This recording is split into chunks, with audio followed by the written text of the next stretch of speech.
Hello, hello, hello. How's everyone doing out there this afternoon? Just want to make sure everyone can hear me out there. Can everyone hear me? I hope everybody can hear me out there. Put a thumbs up if you can hear me loud and clear out there this evening. How's that? If you can hear me loud and clear out. I think you can hear me. I had to test it out, look on YouTube and see if you could hear me out there. So, how is everyone doing? It's so great to be out here with you on today. And today, we're going to be talking about overcoming fear and imposter syndrome. So, I just want to welcome you all, you leaders, all you trailblazers, those of you that may view this show that you don't know who I am. I'm Dr. Valerie Harris. And tonight, we're going to tackle a challenge that so many of us face, and that is overcoming fear and imposter syndrome. And I know years ago, when I was much younger, I suffered with that. I had a problem with that. But by the end of this session, you will have the tools to build confidence and silence the self-doubt once and for all. Are you ready? Are you ready? Are you ready? So what I will be discussing is the first one. Let me pull it up on the screen. Get your notebook, pad and paper, and write these down. The first one is imposter syndrome. That's the first one we're going to tackle. And I'm going to give you some examples of people and examples of how they experienced it and things that they went through. Then we're going to talk about the next one, reframing negative thoughts. And then the next segment will be about how daily affirmations can shift your mindset. So just buckle up because we're gonna go through this, and I hope that you will gain something from it, that it will help you be able to overcome that imposter syndrome. Okay, so now what I want to let you know is that I have a free confidence boost toolkit for you to download after this session here tonight. And I hope you all went and downloaded the one that I gave you last week. If not, you can check, text me and let me know so I can make sure you get it. So just engage with me, those that are you are here. What is one fear or doubt you would like to overcome yourself? And if you don't mind, type it in the chat and share it with us, because all of us, look, have gone through this. So we know what that feels like. And so we're trying to overcome that, because fear is something that would just come over you all at once. But once you learn how to deal with it, because guess what? God has not given us a spirit of fear, but of love and of power and of a sound mind. So when fear comes, you know what you need to do. You need to know that that is not of God, okay? So today, what I want to leave you with is the three different strategies of how to overcome imposter syndrome. And first we're going to do is identify common triggers that happens. But first of all, imposter syndrome is a psychological phenomenon, y'all, in which individuals doubt their abilities. They even doubt their accomplishments, or competence, and they feel like a fraud, despite evidence of their success. And some of these are very, very successful people that feel that way. People experiencing imposter syndrome often attribute their achievements, believe it or not, to luck and external factors, or over preparation rather than their skill or their hard work. And guys, this is a mindset that can lead to persistent self doubt, the fear of failure, and anxiety about being exposed as inadequate, even when they're objectively capable or able to accomplish what it is that they set out to do, because they begin to feel like a fraud despite their accomplishments. They got all of these accomplishments, but they feel like a fraud, comparing themselves to others. We should never compare ourselves to others. Perfectionists and fear of failure is a problem that a lot of people have. They're walking around with it, but I want to help you tonight to overcome that, because imposter syndrome is more common than many people realize, and it affects individuals at every level of success, believe it or not. even though they might not show it, but inside they're cringing because they're going through and having a problem with that imposter syndrome thing. Okay. So when I want to leave you with 7 triggers to look for or look out for. And in these triggers that I'm going to give you, the first one is the perfectionist. They might say something like, even though I had poured months into preparing for my presentation, I couldn't shake the thought that it wasn't good enough. That's what the perfectionist might say. When my boss praised me in front of the team, I smiled, but inside I thought he was just being nice. Anyone could have done it better than me. That's that perfectionist thinking that. That was an imposter syndrome speaking that. And looking back, they said the team implemented their idea, proof that their work had real value. So they thought their work didn't have the value, even though they put in all the hard work. And that imposter syndrome of a perfectionism kicked in, and I mean, they had all kind of things going on in their mind. The second one is the new job jitters. The person goes and land their first leadership role, but they felt they didn't even deserve it. During their first meeting, they kept thinking they're all waiting for me to mess up. That's what they were saying inside of their mind. But as time went on, they realized everyone else had their own learning curve. Look, all of us learn differently. All of us do things differently. It's okay. No one expected this person to have all the answers right away, because we might not have all the answers. Doesn't mean that what we're doing is not going well. Once this person had embraced it, they felt more confident. They had to start feeling confident about their self. You will start when you're leading and you have low self-esteem and imposter syndrome and thinking everything got to go right. You will begin to learn how to embrace who you are and believe in the confidence that you have to lead and do the things that you've been called to do. And then one of the other areas, number 3, is comparing to peers. We cannot sit and compare ourselves with other people. I remember attending a networking event years ago and feeling completely out of place. Everyone around me seemed to have more accolades, more connections, had all these achievements. And I thought, what am I even doing here? Later, someone approached me and told me how inspiring my work was. It was a turning point for me, and I realized I had been diminishing my own worth based on assumptions about others. And so, all of us, like I said, we have one time or another dealt with that imposter syndrome thing. And then here's another one, culture pressure. Growing up in a family where achievements was everything, a person can feel constant pressure to be perfect, like somebody's over their shoulder. And even after earning multiple degrees, they kept feeling like they hadn't done enough.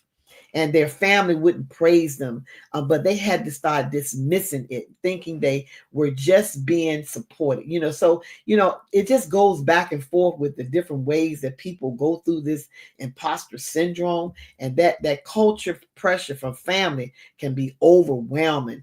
And it took a conversation with a mentor and peers for this person to realize that their feelings of inadequacy were not facts. They were just feelings. And then the overworker. Now I've experienced that one right there, where years ago, where I would take on all these very different projects, thinking I could had to prove my worth. But you don't have to prove your worth. All you have to do is do what you do and do it in excellence and do the best that you can do. And when people start, giving me accolades or whatever, but I felt like a fraud in it, believing I was only succeeding because I worked harder than anyone else. And so that's something you can have to look at when you're trying to overwork and do everything at one time, because we can't do everything at one time and think everything's going to come out to be successful. It was not until I burned out that I realized competence is not about doing everything. It's about doing what matters and doing it well. And then number 6, have you ever heard this one? I don't belong here moment. Okay? I don't belong here moment. People feel that way. This person said, when I joined the panel discussion with experienced professionals, I kept thinking, why did they invite me? I am not at their level. And during the Q&A, someone in the audience said, my perspective was exactly what they needed to hear. And that reminded this person that their voice mattered. So I want to tell you out there that your voice matters, and don't allow imposter syndrome to keep you from doing the successful things that you know that you can do, that you have the expertise to do, and you belong in the room. Your voice matters. And then the last one is success feels like luck. And then this person, after publishing their first book, people called them an inspiration, but in their mind, they thought it was just good timing. They had to remind themselves of the countless hours that they spent writing and editing. Success was not luck; it was earned. So, feelings of imposter syndrome are not an indicator of your actual competence or worth, ladies and gentlemen, whoever's listening. They are a reflection of the internalized doubts that we have inside of us, often stemming from unrealistic expectations or comparisons. Don't try to compare yourself with others, because we all do things different, but it doesn't mean that it's wrong. And by acknowledging and sharing these experiences, we can create a supportive community that encourages compassion and confidence. And so, what I want you to do is remember, even the most successful people have moments of doubt. We all experience it at one time or another in our lives. But what matters is how you move forward despite them. So I want to know if any of you can relate to any of the triggers that I gave you. I gave you 7 triggers to look out for.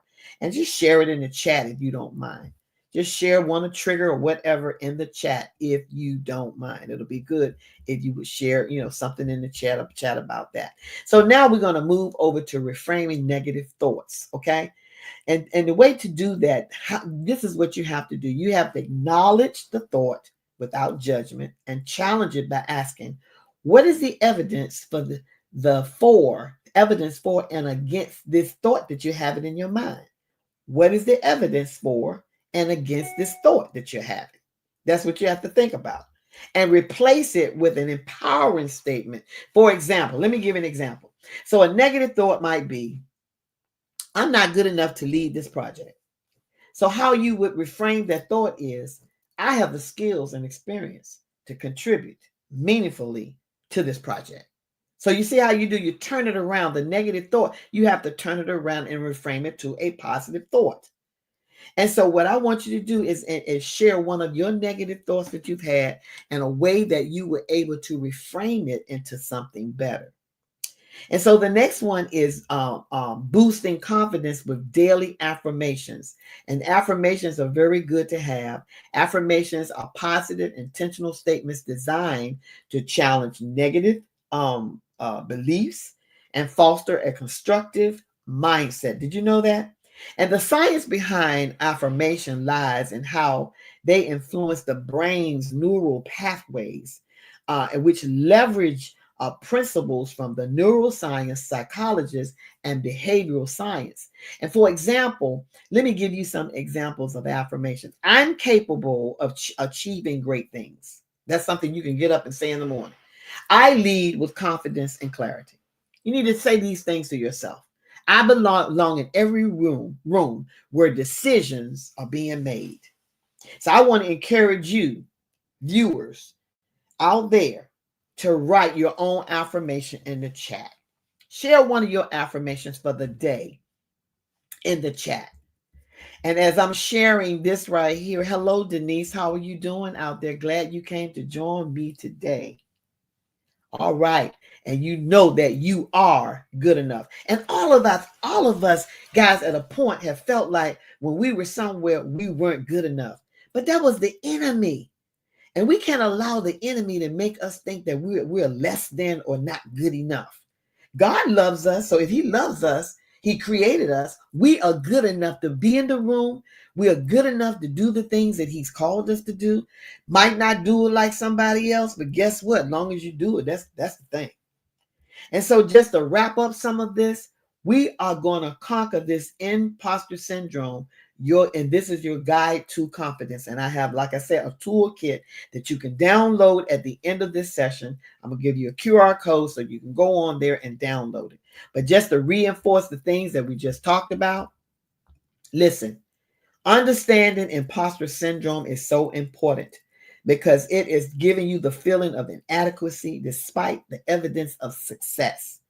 Individual doubt their abilities, accomplishments, or competence often attribute their achievements to luck or external factors. We got to watch that thing. The impact this can lead to persistent self-doubt, fear of failure, and anxiety about being exposed as inadequate. Despite objective capabilities, imposter syndrome creates a cycle of self-criticism and undermines our confidence, and we cannot allow that. I'm here to tell you. So these are some of the common triggers I gave you. I'm not going to read them all again, but some of the common triggers. The special one is that perfectionism. Perfectionism is a big one because listen, striving for flawlessness leads to constant feeling of falling short, even with significant accomplishment. Look, we are not perfect. Yes, we want to do things in excellence, but even if we have a mistake or do something out of a realm, it's okay. Okay, because a lot of times we know it happened, but those that hear it or see it, they don't even realize what's going on. You're the one sitting up there with the doubt. And we cannot sit and compare ourselves with others. And that new job jitters thing, that is real today, guys. And so reframing these negative thoughts, the first step, we got to acknowledge it. Recognize the negative thought without judgment, acknowledging its presence without letting it take over. So when it first comes on your mind, you have to say, I'm the head and not the tail. I'm above and not beneath. I can do all things through Christ who strengthens me. And then step 2 challenge, question the thought by asking, what's the evidence for and against this thought? Gather evidence to counteract this negative thought, guys. And then step 3, replace it. Replace that negative thought with an empowering statement. Reframe the thought in a positive and constructive way. That's what we have to do.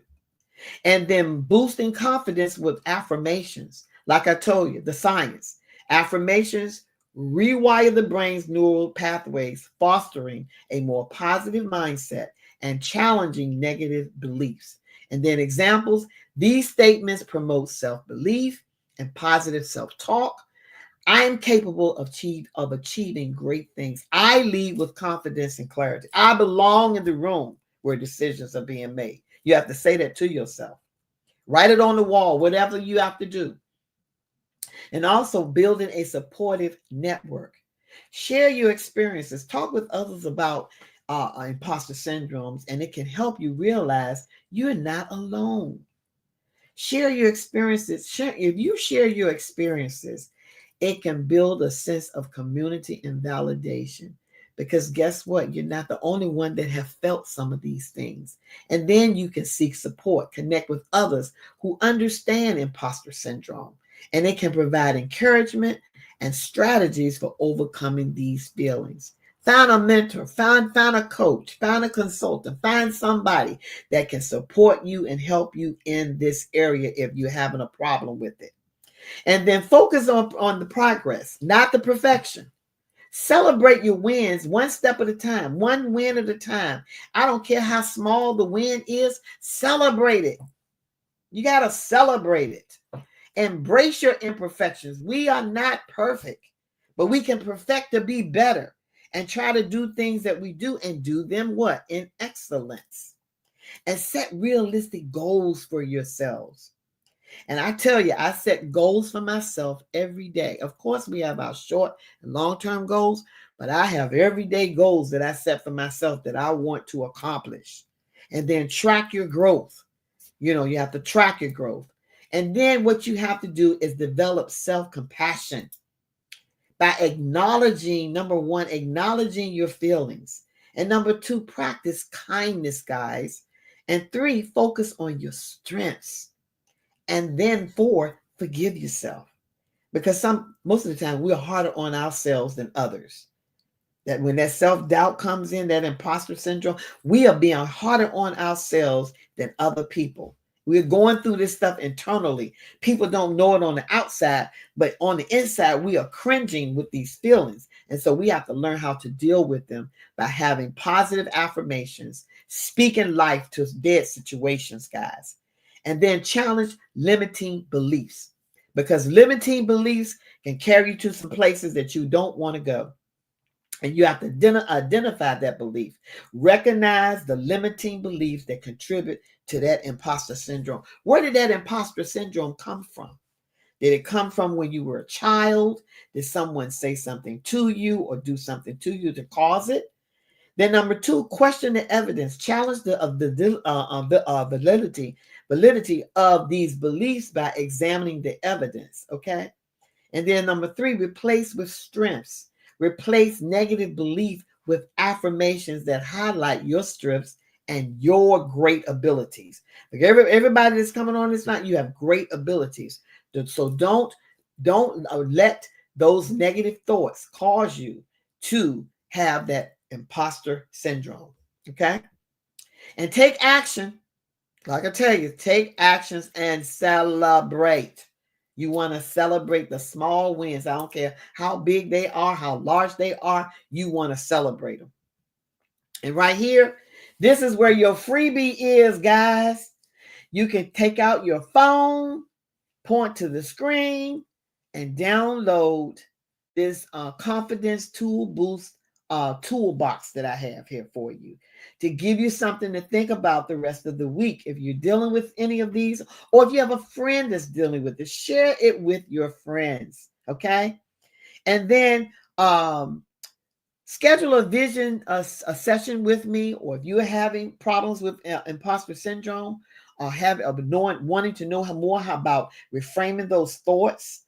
Listen, you can go to my website, www.steppingoutwithpurpose.com, and set up a schedule with me for a 30-minute free consultation. And next week online, the next session 3 that we'll be talking about is work-life balance. And you can connect with me many ways here on Facebook. You can message me, but reach out, but take your camera out, point to the screen, and get this off the screen and download it. And I tell you what, it will help you with that imposter syndrome, that fear, and that imposter syndrome. And so you can step boldly in confidence in all the things that you are doing. Okay. And so, okay, let me pull that off the screen. It was so great being out here with you. Do anybody else need to see the code again? Because I can pull it back up. Let me know in the chat. Yes. I'm glad you came out, Denise. I hope this helped you. And these were some great things that you put here. Yes, we have to forgive ourselves and think positively. Because sometimes when we are having these negative thoughts, we have to ask the Lord to forgive us from having those negative thoughts and turn them into positive affirmations, because we want to be great at all that we do. We want to be the best at what we do. So I hope that what I said and what I gave you tonight will help you in your life. And like I said, if you need encouragement in any of those areas, reach out. I'm your girl. And I tell you guys every time y'all come out here to go and subscribe to that YouTube channel. I'm going to put that YouTube channel up here. And the name of it is Stepping Out with Valerie Harris, VALARIE. And subscribe to the channel and go out there and look at some of the videos and give me your advice or some other things that you would like for me to talk about and come out and share with you online on Tuesday. I would be glad to do that for you. And like I said, you can go visit my website, www.steppingoutwithpurpose.com. I have some things coming up soon that I'll be sharing with you. But I'm so grateful that you came out to see me and to share with me on tonight. And just let me know if you need anything else. But guess what? Talk Time Val is about to what? Sign out. And I will. Guess what? See you on next week. Next week, we will be talking about work-life balance, because a lot of times we overwork ourselves. We're always doing. But what are we doing? Are we balancing our work so that we can do some things for ourselves? And so I will be talking about that, and I'll be giving another freebie away next week. So you don't want to miss the series. It's going to be an 8-week series, and every week I'm going to give you something free to help you out with the series that I'll be talking about each time. So it was great coming out here, seeing you, and Talktown Val is getting ready to sign out. I love you all. And guess what? Have a great afternoon. And I will be talking to you a little bit later.